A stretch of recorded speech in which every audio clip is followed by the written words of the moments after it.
আসসালামু আলাইকুম রহমতুল্লাহি ওবারাকাতু। আলহামদুলিল্লাহ, আমি এটা গেছে কালকে বিকালে রাইখে দিছিলাম। হ্যাঁ, আজকে সকালে এটা খুলতেছি। এটার কি ওষুধ, কি গুণাগুণ, এটা না খুললে, না বুঝলে আপনাদেরকে বোঝানো অসম্ভব। এটা এটা আল্লাহ তাআলার অশেষ এক রহমত, অনেক বড় এক নিয়ামত এটার মধ্যে। এটার এই পানিটা আমি অনেক বড় বড় উঁচু মাপের যারা হিকিম, এদের কাছ থেকে শিক্ষা রাখছিলাম। এটা একটা ডালেমের রস ধরেন, এটা লিভারের জন্য অনেক দামি একটা ওষুধ। এটা লিভারের জন্য অনেক মহামূল্যবান একটা ওষুধ। আল্লাহ তাআলার নিয়ামত। আল্লাহু আকবার, আল্লাহু আকবার, আল্লাহ তাআলার অশেষ রহমত। এটা না খাইলে বোঝানো সম্ভব না। এটা হলো যেই বিসি কলা, যেই কলা গাছের মধ্যে পর্যাপ্ত পরিমাণের বিসি হয়। এটা আমার ছেলের যে ভিডিও করাইতেছি, ছেলের শিখাই রাখতেছি। আমি শিখছি বাবার কাছ থেকে, আবার এখন আমি শিখছি, আমি শিখে আবার ছেলের শিখাই রাখতেছি। আলহামদুলিল্লাহ। এটা হলো বিসি কলা গাছ। এটা গেছে কালকে বিকালবেলা গাছ কাইডিয়া বাইন্ডা থুয়ে গেছি। আজকে সকালবেলা এটা খুলছি। খুললে এই সকালে পানিগুলা সংগ্রহ করতেছি। এই পানিগুলো আমি আরও বড় গাঁথা করলে পারতাম, কিন্তু গাছটা চিকন, যার জন্য আর বেশি বড় গাঁথা করার প্রয়োজন মনে করি না, হইব না। এটা পরিপূর্ণ ভরছি। বইটা অলরেডি কিছু পানি আনতে এই যে দিক দিয়ে পড়ছি। এটা সকালে, রাত্রে, দুপুরে বা বিভিন্ন সময় এই পানিটা কিছু কিছু করে খাইতে পারেন ভাই। এই পানিটা যে লিভারের জন্য কত বড় ঔষধ, এটা না খাইলে বোঝানো সম্ভব না। খাওয়ার পরে বুঝবেন। আল্লাহু আকবার, আল্লাহু আকবার, আল্লাহর মেহেরবান। এটা আমি খাই, এটা মাঝে মধ্যেই খাই দীর্ঘদিন ধরে। অনেকের ফ্যাট ফুলে গেছে, অনেকের গ্যাসের সমস্যা, অনেকের জন্ডিসের সমস্যা, লিভারের একাধিক, এক কথায় শেষ, লিভারের যে কোনো সমস্যা, এমনকি আলসার সহ এটার অনেক মূল্যবান একটা ওষুধ। আলসার সহ আমি বারবার কথা দিতেছি। ইনশাল্লাহ আমি ওষুধ এটা খাই।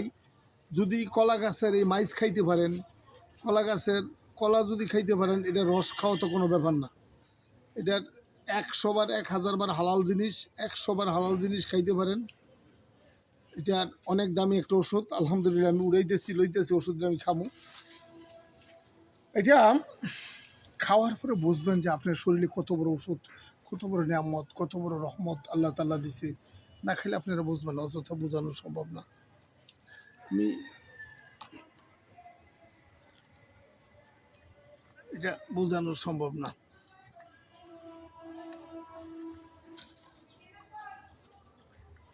এটা বিসি কলা গাছ, যেটা এই যে বুক পর্যন্ত কাটবেন, কাইটা এই গাছটা খুঁজবেন, খুঁজে রাখবেন, রাইখে এইখান থেকে এরপরে এই রসগুলো উড়াবেন পরের দিন সকালে। যেমন আজকে বিকালবেলা আপনি কাইটা ধুয়ে দিলেন সন্ধ্যার আগে, পরের দিন সকালবেলা ফজরের পরে এসে উঠাইবেন। আমি একটু ফজরের পরে দেরি করছি শীতের মধ্যে।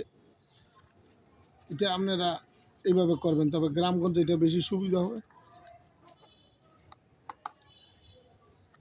এটা হোমিও ওষুধরা যেভাবে খায় এই পরিমাণে খাইবেন। যদি বেশি সংগ্রহ করতে পারেন 1 চামচ করে খাইবেন। আমি কম সংগ্রহ করছি, কম খাইতেছি।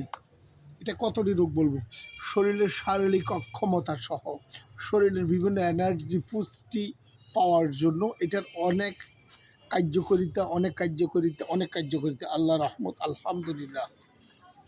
সবাই ভালো থাকবেন। আল্লাহ হাফেজ। আসসালামু আলাইকুম রহমতুল্লাহি ওবারাকাতু। যদি আমার এই ভিডিওটা ভালো লাগে, দেশ এবং দেশের বাইরে যারা দেখতেছেন, যাদের বিভিন্ন প্রয়োজন মনে করেন, যদি প্রয়োজন মনে করেন নক করবেন, আমি কথা বলার চেষ্টা করব, উপকার করার চেষ্টা করব। এবং আরও মহা ওষুধ হলো মেয়েদের মাসিকের যাদের অনিয়মিত বিভিন্ন প্রবলেম আছে, সমস্যা আছে, এটা থেকে আরও ভালো রেজাল্ট পাবেন। শুধু সিস্টেমটা, নিয়মটা বলে দেবেন, এই নিয়মে খাবেন। আলহামদুলিল্লাহ, আল্লাহ চাইতো ভালো রেজাল্ট পাবেন। আমার পরীক্ষিত ইনশাল্লাহ। আসসালামু আলাইকুম রহমতুল্লাহি ওয়া বারাকাতুহু।